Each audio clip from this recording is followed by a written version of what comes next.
সূরা বাকারার শেষ 2 আয়াত তেলাওয়াত করবে। আজকে আমরা সূরা বাকারার শেষ 2 আয়াত তেলাওয়াত করলে কি ফজিলত, এই সম্পর্কে 10টি ফজিলতের কথা ইনশাআল্লাহ আলোচনা করতেছি। 1 নম্বর, রাসূলুল্লাহ সাল্লাল্লাহু আলাইহি ওয়াসাল্লাম বলেন, যে ব্যক্তি সূরা বাকারার শেষ 2 আয়াত তেলাওয়াত করিয়া ঘুমাইবে, তো ঘুমানোর সাথে সাথে আল্লাহ পাক রব্বুল আলামিন আল্লাহর ওই বান্দার বান্দির জিম্মাদারিটা আল্লাহ তাআলা নিয়ে নেয়। বলেন সুবহানাল্লাহ। তাহলে 1 নম্বর ফজিলত কি? যে ব্যক্তি সূরা বাকারার শেষ 2 আয়াত তেলাওয়াত করবে, তো আল্লাহ পাক রব্বুল আলামিন ওই বান্দার বান্দির ওই রাত্রের জিম্মাদারিটা বান্দা হিসাবে নিয়ে নেয়। 2 নম্বর, যে ব্যক্তি সূরা বাকারার শেষ 2 আয়াত তেলাওয়াত করবে, তো আল্লাহ তাআলা তাকে জান্নাতের ধনভাণ্ডারটা, জান্নাতের মালিক তাকে আল্লাহ পাক রব্বুল আলামিন বানায় দেয়। বলেন সুবহানাল্লাহ। 3 নম্বর, যে ব্যক্তি সূরা বাকারার শেষ 2 আয়াত তেলাওয়াত করবে, তো আল্লাহ পাক রব্বুল আলামিন তাকে আরশের মালিক বানায় দেয়, আরশের ধনভাণ্ডারটা তাকে দিয়ে দেয়। বলেন সুবহানাল্লাহ। 4 নম্বর, যে ব্যক্তি সূরা বাকারার শেষ 2 আয়াত তেলাওয়াত করবে আর পড়বে,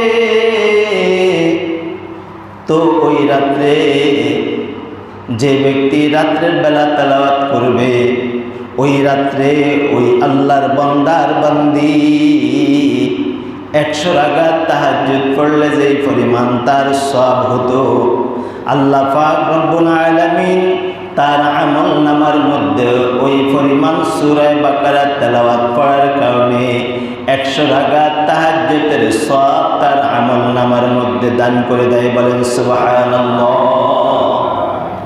5 নম্বর, যে ব্যক্তি সূরা বাকারার শেষ 2 আয়াত তেলাওয়াত করবে আর পড়বে, তো আল্লাহ তাআলা তার ঘর থেকে কখনো বরকতকে নষ্ট করবে না, তার ঘরে সব সময় বরকত থাকবে। বলেন সুবহানাল্লাহ। 6 নম্বর, যে ব্যক্তি সূরা বাকারার শেষ 2 আয়াত তেলাওয়াত করবে আর পড়বে, তো আল্লাহ পাক রব্বুল আলামিন মৃত্যুর সময় তার জবানটা খুলে দিবে কালিমা তাইয়্যিবা, কালিমা পড়ার জন্য কালিমা পড়ে তার মৃত্যুটা হবে। বলেন সুবহানাল্লাহ। 7 নম্বর, যে ব্যক্তি সূরা বাকারার শেষ 2 আয়াত তেলাওয়াত করবে আর পড়বে, 7 নম্বর ফজিলত হলো একবার পড়ার কারণে পুরা কোরআন মাজিদ খতম করলে যে পরিমাণ সওয়াব হয়, সূরা বাকারার শেষ 2 আয়াত তেলাওয়াত করার কারণে পুরা কোরআন শরীফের সওয়াব আল্লাহ তার আমল নামার মধ্যে দিয়ে দিবে। বলেন সুবহানাল্লাহ। 8 নম্বর ফজিলত হলো, যে ব্যক্তি সূরা বাকারার শেষ 2 আয়াত তেলাওয়াত করবে আর পড়বে, তো আল্লাহ তাআলা কিয়ামতের মধ্যে তার কণ্ঠটা লম্বা করে দিবে, আর আল্লাহ চিনতে পারবে এই তো দক্ষিণ লাউতলি এলাকা থেকে আসছে, এই ব্যক্তি সব সময় রাত্রের বেলায় সূরা বাকারার শেষ 2 আয়াত তেলাওয়াত করে ঘুমাইতো। আমি আমার বান্দাকে চিনতেছি। আল্লাহ তাআলা তাহলে সূরা বাকারার 8 নম্বর ফজিলত হলো, যে ব্যক্তি সূরা বাকারার শেষ 2 আয়াত তেলাওয়াত করবে, তো কিয়ামতের মাঠে আল্লাহ তাআলা তার কণ্ঠ থেকে তাকে লম্বা করে দাঁড় করাইবেন। 9 নম্বর, যে ব্যক্তি সূরা বাকারার 9 নম্বর ফজিলত সূরা বাকারার শেষ 2 আয়াত তেলাওয়াত করবে আর পাঠ করবে, এক হরফ পড়ার কারণে সূরা বাকারার শেষ 2 আয়াতের একটা হরফ পড়ার কারণে পুরা 2 আয়াত পড়লে যেই পরিমাণ সওয়াব হতো, আল্লাহ তার আমলনামার মধ্যে ওই পরিমাণ সওয়াবকে লিপিবদ্ধ করে দেয়। বলেন সুবহানাল্লাহ। 10 নম্বর ফজিলত সূরা বাকারার 10 নম্বর ফজিলত হলো আল্লাহ পাক রব্বুল আলামিন দুনিয়ায় বানানোর 2000 বছর আগে এই সূরা বাকারার শেষ 2 আয়াতটা আল্লাহ তাআলা কি করেছেন? আল্লাহ তাআলা তার আগে রিজার্ভ রেখেছেন মুহাম্মাদুর রাসূলুল্লাহ সাল্লাল্লাহু আলাইহি ওয়াসাল্লামের জন্য আর তার উম্মত আমাদের জন্য। বলেন সুবহানাল্লাহ। মুসলিম শরীফের 802 নম্বর হাদিস, রাসূলুল্লাহ সাল্লাল্লাহু আলাইহি ওয়াসাল্লাম আর জিবরাইল আলাইহিস সালাম একসাথে বসা কথাবার্তা বলতেছে। কিছুক্ষণ পরে আকাশের মধ্যে একটা আওয়াজ শুনতেছে, আসমানের মধ্যে। জিবরাইল আলাইহিস সালাম বললেন, ওগো মুহাম্মদ, আপনি আপনার জীবনের মধ্যে কোন আওয়াজ আসমানের মধ্যে শুনছেন কিনা? বলে না না না, ওগো মুহাম্মাদুর রাসূলুল্লাহ সাল্লাল্লাহু আলাইহি ওয়াসাল্লাম, পৃথিবীর মধ্যে আল্লাহ তাআলা আর কখনো আসমানের এই দরজাটা খোলেন নাই। আজকে আসমানের একটা দরজা খোলা হয়েছে, এই জন্য আপনি দুনিয়ার মধ্যে আওয়াজ পাইলেন। আর আল্লাহ তাআলা পৃথিবীর মধ্যে আজকে একজন ফেরেশতা পাঠাইবেন, যে ফেরেশতা আর দুনিয়ার মধ্যে কখনো আসেন নাই। ও মুহাম্মদ, এই ফেরেশতা এই আসমান দিয়ে আসতেছে আপনার জন্য 2টা নূর, 2টা আলো নিয়ে আসতেছে। রাসূল করিম সাল্লাল্লাহু আলাইহি ওয়াসাল্লাম বলেন, হে ভাই জিবরাইল, এই ফেরেশতা আমার কাছে কি নূর কি নিয়ে আসতেছে? বলে, একটা হলো সূরা বাকারার শেষ 2 আয়াত, আর একটা হলো সূরা ফাতিহা। এই 2টা নূর নিয়ে আপনার কাছে আসতেছে। বলেন সুবহানাল্লাহ। আল্লাহ তাআলা মেরাজের রজনীতে, মেরাজের রাত্রে রাসূলুল্লাহ সাল্লাল্লাহু আলাইহি ওয়াসাল্লামকে দুনিয়ায় ভ্রমণ করানোর পরে, দুনিয়ায় ঘুরানোর পরে আল্লাহ তাআলা মেরাজের রাত্রে আসমানের মধ্যে আরশে মহল্লার মধ্যে নিয়ে গেছেন। নিয়ে যাইয়া মুহাম্মাদুর রাসূলুল্লাহ সাল্লাল্লাহু আলাইহি ওয়াসাল্লামকে 3টা উপহার, 3টা হাদিয়া দিলেন। 1 নম্বর, আমাদের জন্য 50 ওয়াক্ত সালাত। এটাকে মুহাম্মাদুর রাসূলুল্লাহ সাল্লাল্লাহু আলাইহি ওয়াসাল্লাম কমাইয়া কমাইয়া আমাদের জন্য 5 ওয়াক্ত নামাজ নিয়ে আসতেন। আল্লাহ বলে, ও মুহাম্মদ, আপনার কোন উম্মত যদি 5 ওয়াক্ত সালাতকে ইহতিমামের সাথে আর গুরুত্বের সাথে পড়ে, তো তাদের আমলনামার মধ্যে 50 ওয়াক্তের সওয়াব তার আমলনামার মধ্যে দান করে দিব। বলেন সুবহানাল্লাহ।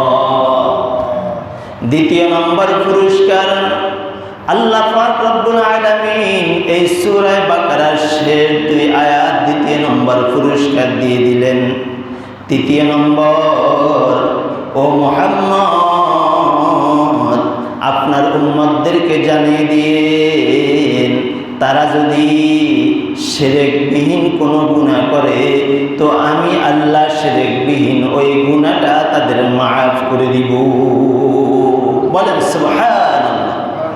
এবার আমরা তাফসীরের দিকে চলে আসি, অর্থের দিকে চলে আসি, যেহেতু সময় কম। সূরা বাকারার শেষ 2 আয়াতের তাফসীর করলে আরও একটা আয়াত রেখে আমরা সূরা বাকারার শেষ 3 আয়াতের অর্থ এবং অনুবাদ তাফসীর করব ইনশাআল্লাহ। আল্লাহ তাআলা বলেন, লিল্লাহি মা ফিস সামাওয়াতি ওয়া মা ফিল আরদ, লিল্লাহ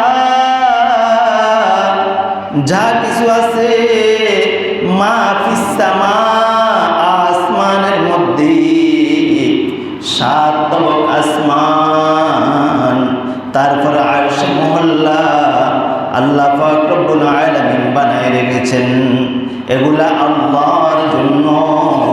ওয়া মা ফিল আরদ, জমিনের মধ্যে যা কিছু আছে এগুলাও আল্লাহর জন্য। এই জন্য আল্লাহ বলেন, লিল্লাহি মা ফিস সামাওয়াতি ওয়া মা ফিল আরদ, আসমানে যা আছে জমিনে যা আছে এগুলা আল্লাহর, এটার মালিকানা আর কেউ না। আমরা কি বলি? জমি এটা আমার। কি বলি? আমার বাবা তো বলে গেছে জমি এটা আমার, বাড়ি এটা আমার, বাবা তো নাই, দুনিয়াতে চলে গেছে। আমার দাদাও তো এটা বলে গেছে বাড়ি আমার,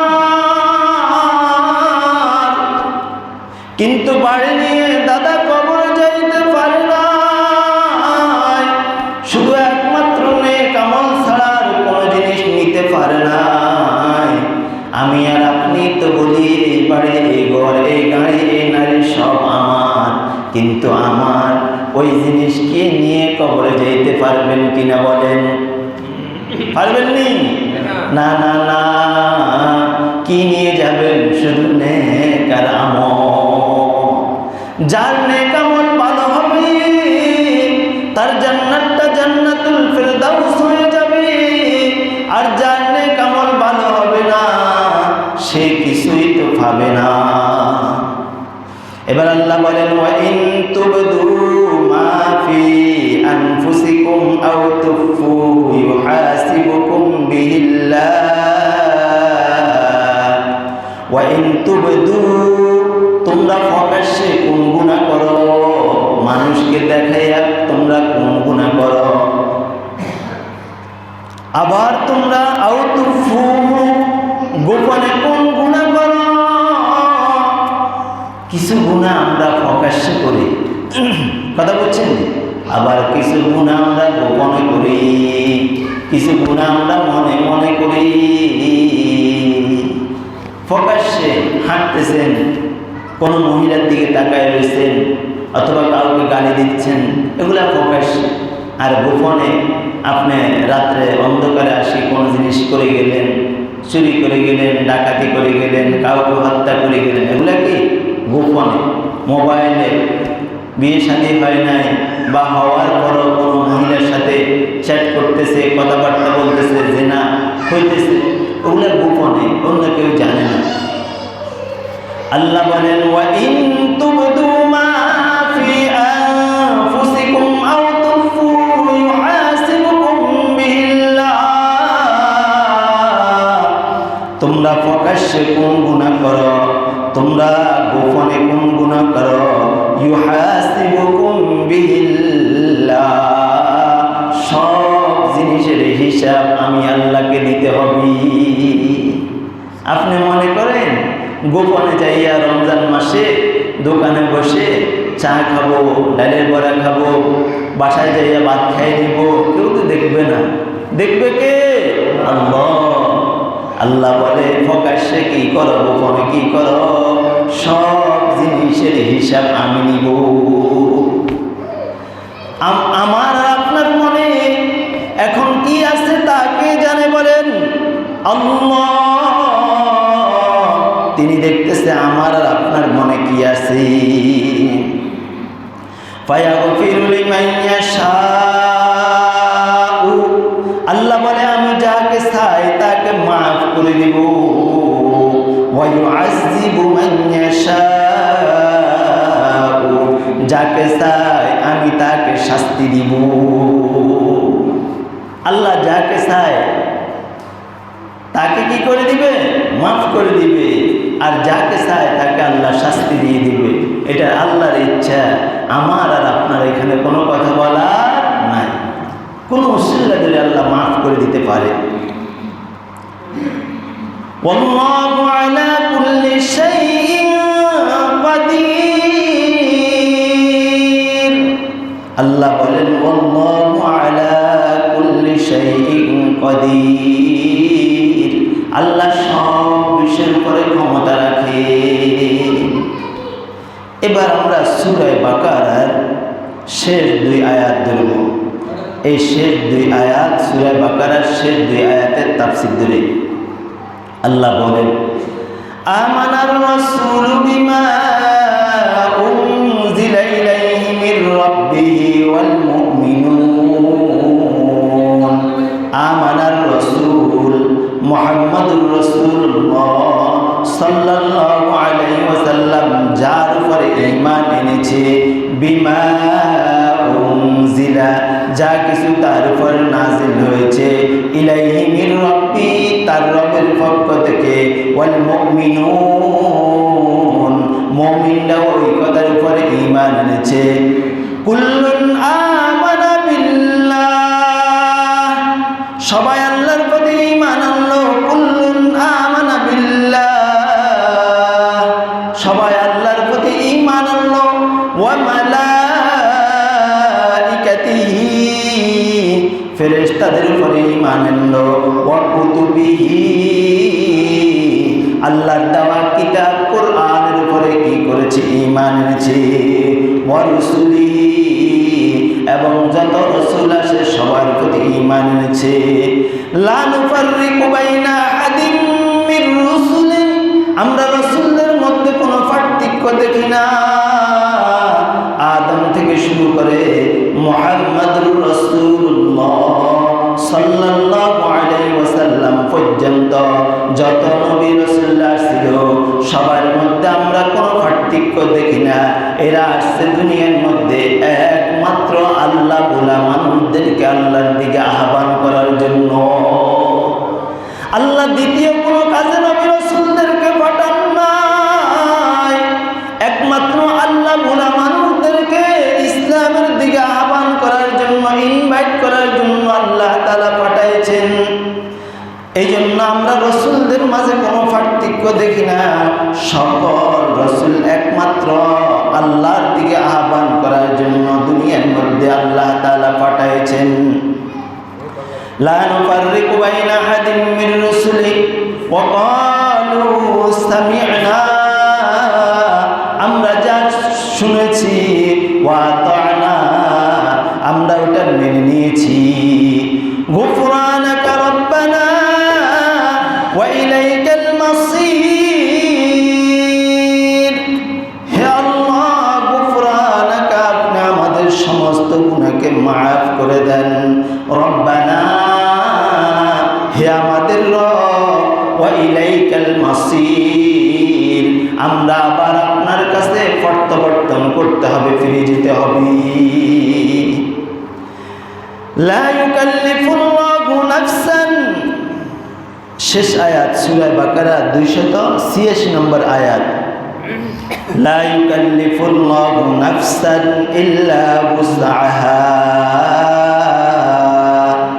আল্লাহ বলেন আমি তোমাদের জন্য কোনো কষ্টদায়ক কোনো জিনিস দুনিয়ার মধ্যে পাঠাই না। ইসলাম ধর্ম শান্তির ধর্ম। অন্য অন্য ধর্মের মধ্যে একটা বিয়ে হতে অনেক সময় লাগে, হিন্দুদের একটা বিয়ে হতে অনেক সময় লাগে। হিন্দু খ্রিস্টান অন্য অন্য ধর্মের একটা জিনিস হতে অনেক সময় লাগে। আল্লাহ বলে আমি তোমাদেরকে কষ্টদায়ক কোনো জিনিস তোমাদেরকে দিই নাই। আশ্বিনের আন্দি কাটিয়ে খাইতে হবে এরকম কোনো জিনিস তোমাদেরকে দিই নাই। তোমরা যখন রাঁধবে তখন তোমরা খাইতে পারবে। কথা বুঝছেন? ইসলাম ধর্ম শান্তির ধর্ম। আল্লাহ বলে তোমাদেরকে কষ্ট দেওয়ার জন্য আমি কোনো জিনিস পাঠাই নাই। লা ইউকাল্লিফুল্লাহু নাফসান ইল্লা উসআহা, তোমরা কষ্ট পাবে এরকম কোনো জিনিস আমি আল্লাহ চাই না, এরকম কোনো জিনিস তোমার উপরে দিই নাই। লাহা মা কাসাবাত, যে নেকি তুমি উপার্জন করছ। 5 ওয়াক্ত সালাত, এই দক্ষিণ লাউতলি যারা আসছো তারা মসজিদের মধ্যে আসিয়া পড়ছ, এটা তোমার আমলের খাতায়, নেকির খাতায় হিসাব হবে। আর তুমি যদি সপ্তাহে একদিন শুক্রবার শুধু আসো, তো শুধু শুক্রবারে উঠে থাকবো, বাকিগুলা গুনাহ উঠে থাকবে। কি উঠে থাকবে? তো শুধু আপনি আসেন কি বারে? শুক্রবারে। কেন? আল্লাহ আমাদেরকে মাফ করুন। আল্লাহ বলেন লাহা মা কাসাবাত, যে নাকি তুমি উপার্জন করেছ, তোমার আমলনামার মধ্যে ওই নাকি লিপিবদ্ধ করে দেওয়া হবে। ওয়া আলাইহা মাকতাসাবাত, যে গুনাহ তুমি উপার্জন করেছ, যে গুনাহ তুমি করেছ, তোমার গুনার খাতার মধ্যে ওই গুনাহটা লিপিবদ্ধ করে দেওয়া হবে। রব্বানা, হে আমাদের রব, রব্বানা লা তুআখিযনা ইন নাসিনা আও আখতানা,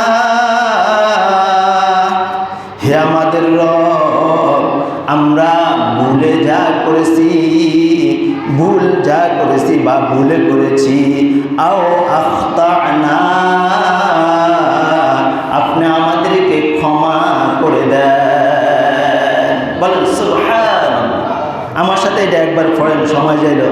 রব্বানা লা তুআখিযনা ইন নাসিনা আও আখতানা, আল্লাহ আমরা যা ভুল করেছি আল্লাহ আর করব না। আল্লাহ আও আখতানা, আমাদেরকে আপনি ক্ষমা করে দেন। দোয়া করতে পারবেন না আল্লাহর কাছে? নিজের ভুলের জন্য, ভুলে করেছেন এই জন্য আল্লাহর কাছে ক্ষমা চাবেন। তারপর আল্লাহ বলেন রব্বানা ওয়ালা তাহমিল আলাইনা ইসরান কামা হামালতাহু আলাল্লাযীনা মিন ক্বাবলিনা, হে আমাদের রব, আমাদের উপরে ভারী কোনো বোঝা আপনি চাপায় দিন না, যে ভারী বোঝা আপনি নবী রাসূলদের উপরে চাপায় দিয়েছেন। মুফাসসিরিনে কেরাম বলেন ওই সময় যদি কোনো মানুষ জিনা করত, তো তার কপালে উঠত জিনাখোর, জানি, সে জিনা করছে। যদি কেউ সুদ খাইত, তার কপালে উঠত সুদখোর, সে সুদ খেয়েছে। যদি কোনো ব্যক্তি চুরি করত, তার কপালে উঠত সারে চুরি করেছে। আমার আল্লাহ আমাদের উপরে এত দয়া করেছে, মায়া করছে, সুদ খাইবার পরও, ঘুষ খাইবার পরও, চুরি করবার পরও আল্লাহ মুহাম্মাদের উম্মতের জন্য এটা গোপন রেখে দিয়েছে, ওটা তার কপালে উঠে না। কত দয়া মুহাম্মাদের উম্মতের উপর আল্লাহ করেছেন। তারপর আল্লাহ তাআলা বলেন রব্বানা ওয়ালা তুহাম্মিলনা মা লা তাকাতা লানা বিহি, হে আমাদের রব, এমন বোঝা আপনি আমাদের উপরে চাপায়েন না যা বহন করতে আমাদের কষ্ট হয়ে যাবে। আল্লাহ এমন বোঝা আপনি আমাদের উপরে চাপায়েন না। ওয়াগফির লানা, আমাদের গুনাহগুলোকে কি করেন? ক্ষমা করে দেন। ওয়াফু আন্না ওয়াগফির লানা, আমাদের উপরে আপনি কি করেন? আমাদের গুনাহ ক্ষমা করে দেন, আমাদেরকে মাফ করে দেন। ওয়ারহামনা, আমাদের উপরে আপনি রহম করেন। আনতা মাওলানা, আপনি আমাদের অভিভাবক। আমাদের অভিভাবককে বলেন আল্লাহ। আনতা মাওলানা, আপনি আমাদের রব, আপনি আমাদের মাওলা।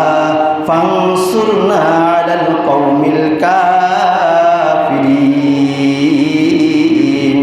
আল্লাহ কাফিরদের ব্যাপারে আমরা যেন কাফিরদের সাথে লড়াই করতে পারি, আমাদের ওই শক্তি দিয়ে দাও। ধর্মকে কি করতে চায়? ধ্বংস করতে চায়। প্রিয় উপস্থিতি,